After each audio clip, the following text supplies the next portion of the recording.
18वीं लोकसभा के नतीजे आए करीब करीब 24 घंटे हो गए हैं और जरूरी है कि कुछ आकलन कर लिया जाए।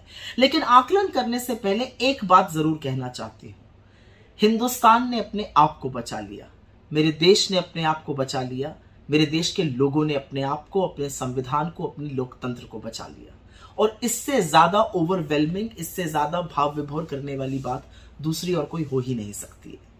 कुछ चीजें शीशे की तरह साफ है। यह चुनाव नरेंद्र मोदी की निर्णायक नैतिक हार है। 63 सीटें करीब करीब बीजेपी की पिछले चुनाव के मुकाबले कम हुई हैं। यह पूरा चुनाव नरेंद्र मोदी की शक्ल पर, उनकी होर्डिंग पर, उनकी तस्वीरों पर, उनकी गारंटी पर लड़ा गया। तो जब चुनाव हारा गया तो यह नरेंद्र मोदी की हार है। और असलियत यह है कि लोगों ने रिसाउंडिंगली रिजेक्ट किया है उनको, उनकी नफरत की राजनीति को, उनकी उल जलूल की बातों को और बीजेपी को। 63 सीटें करीब करीब कम हुई हैं बीजेपी की 2019 के मुकाबले। उसके अलावा सबसे बड़ी बात यह है कि नरेंद्र मोदी की खुद की मार्जिन मात्र 1.5 लाख वोट रही जीतने की। जबरदस्त चुनाव लड़ा अजय राय जी ने, कांग्रेस के अध्यक्ष बनारस में, उत्तर प्रदेश के अध्यक्ष हैं। और यही नहीं, आसपास की सीटें, चंदौली हुआ, जौनपुर हुआ, ये सारी सीटें बीजेपी हारी। तो बनारस का बहुत कुप्रभाव भी आसपास पड़ा बीजेपी के लिए।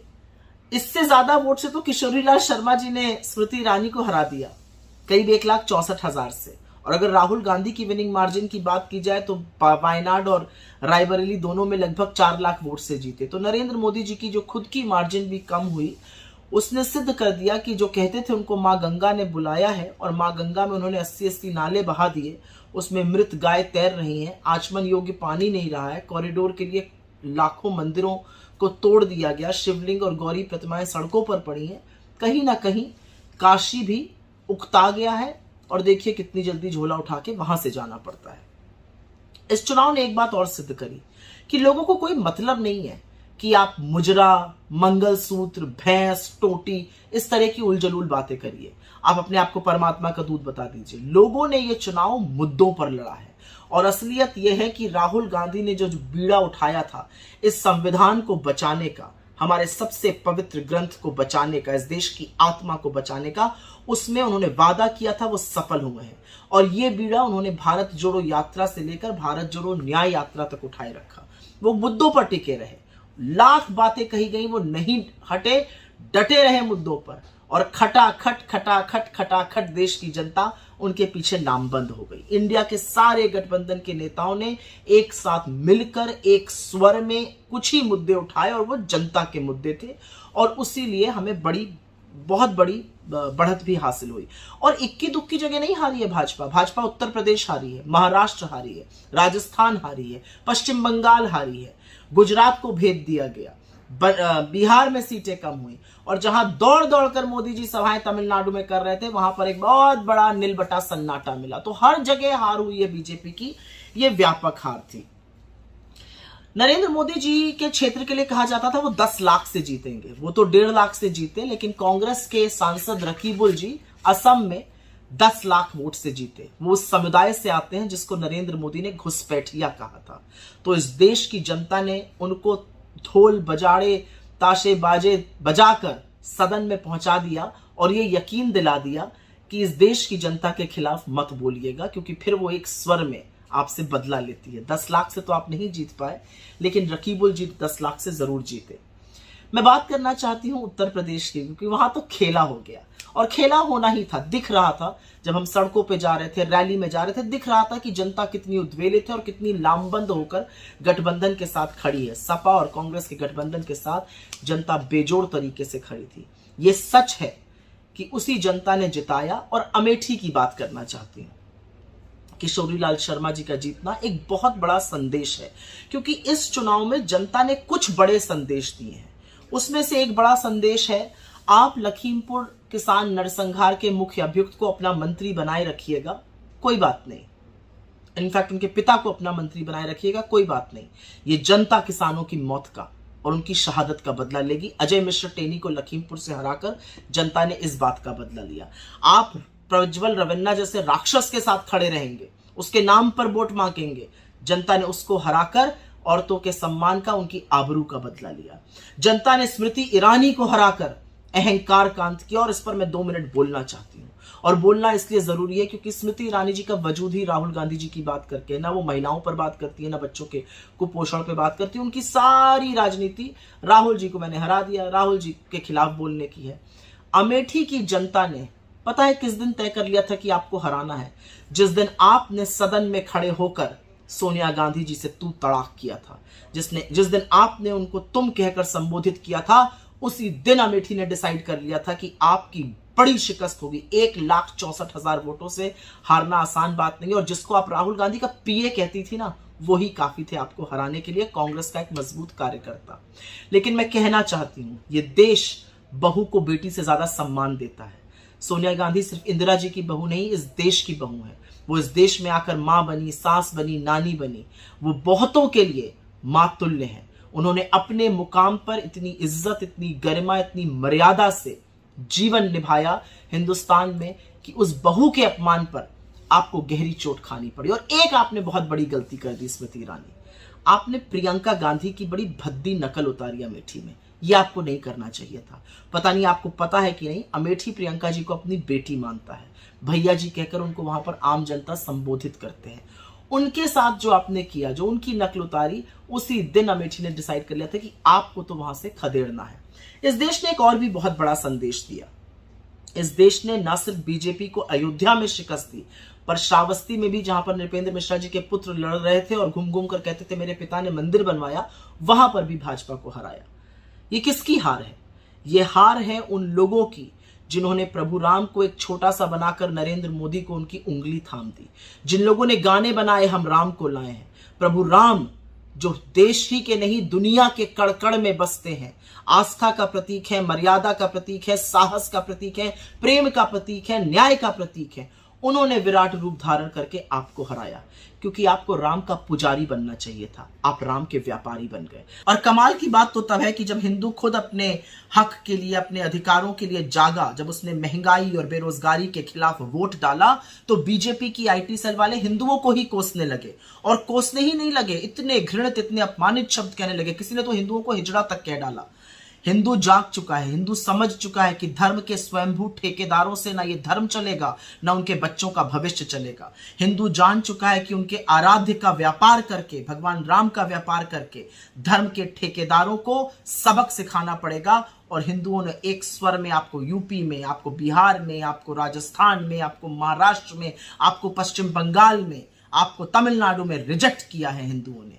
ये याद रखिएगा। आप नाथुराम के उपासक हैं, आप श्री राम के उपासक नहीं हैं। श्री राम ने जब देखा कि आपने राम के उपासकों को, उनके अनुयायियों को बेरोजगारी से, महंगाई से, गरीबी से, गुर्बत से, महिलाओं को असुरक्षा से दबोचा हुआ है, तो उन्होंने खुद बदला लिया और आपको एक बड़ी शिकस्त दी। इसमें बहुत बड़ा संदेश है। अगर आप पढ़ना चाहिए तो जरूर पढ़िएगा। आस्था और धर्म कभी भी व्यवसाय नहीं बन सकता, जिसको आपने बनाने की कोशिश की।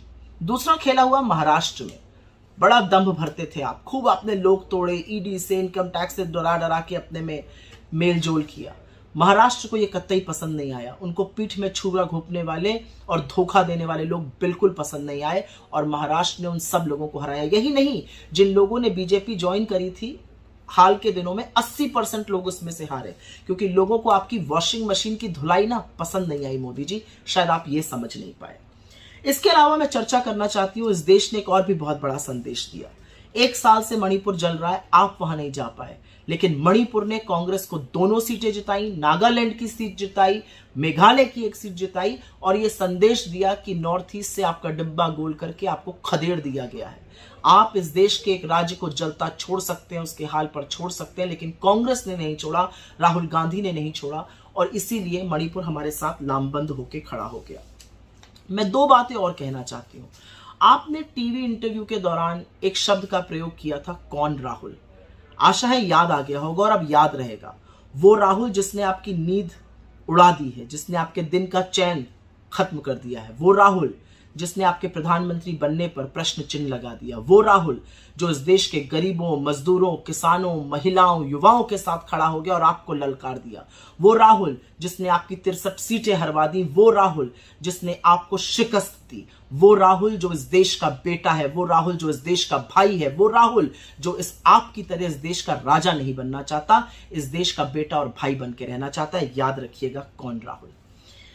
एक और बात कहने की है और ये कहनी जरूरी है। इस देश का लोकतंत्र का चौथा स्तंभ मीडिया, मुख्य धारा का मीडिया जो मलबा बन चुका है, जिस मीडिया ने अपनी विश्वसनीयता, अपनी साख, अपने लोकतंत्र के चौथे स्तंभ के रोल को गिरवी रखकर, बेचकर नरेंद्र मोदी का चरण वंदन किया, उस मीडिया की आज कोई विश्वसनीयता बची ही नहीं है।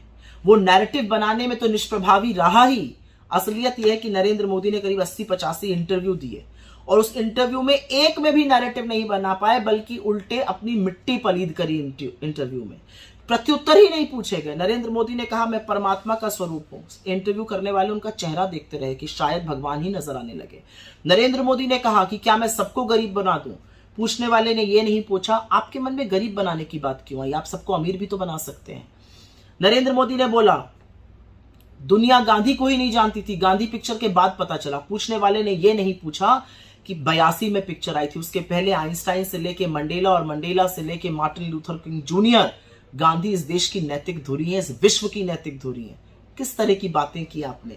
तो मुख्य धारा के मीडिया ने वो हाल किया आपका, इतना माहौल बनाया आपका जो शायद पहले कभी नहीं बना था।